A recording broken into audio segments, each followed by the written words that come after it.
చమత్కారం. అనగనగా ఒక ఊర్లో ఒక రాజు ఉండేవాడు. రాజు కాబట్టి రోజూ పంచభక్ష పరమాణాలతో భోజనం చేసేవాడు. అందుచేత అతని శరీరం బాగా లావైపోయి చిన్న ఏనుగు పిల్లలాగా కనిపించేవాడు. పైగా అతను కదలడానికి కూడా వీలు లేకుండా ఉంది. ఎలాగైనా తన శరీరం మునుపటిలాగా సన్నగా చేయించుకోవాలని అతనికి బుద్ధి పుట్టింది. దానికైనా మందులుండకపోవా అని ఆలోచించి తన రాజ్యంలోని వైద్యులందరినీ పిలిపించి వారికి తనకు మందు ఇవ్వమన్నాడు.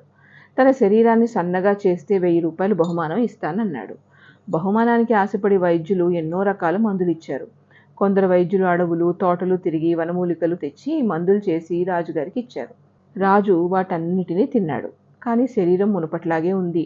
అందుచేత రాజు కోపం వచ్చి ఆ వైద్యులందరినీ కారాగారంలో పెట్టించాడు. ఇది చూసి ఒక గడుసు వైద్యుడు రాజుగారి దగ్గరికి వచ్చాడు. రాజు సభ చేస్తుండగా ఎదుటికి వచ్చి రాజును చూసి, రాజా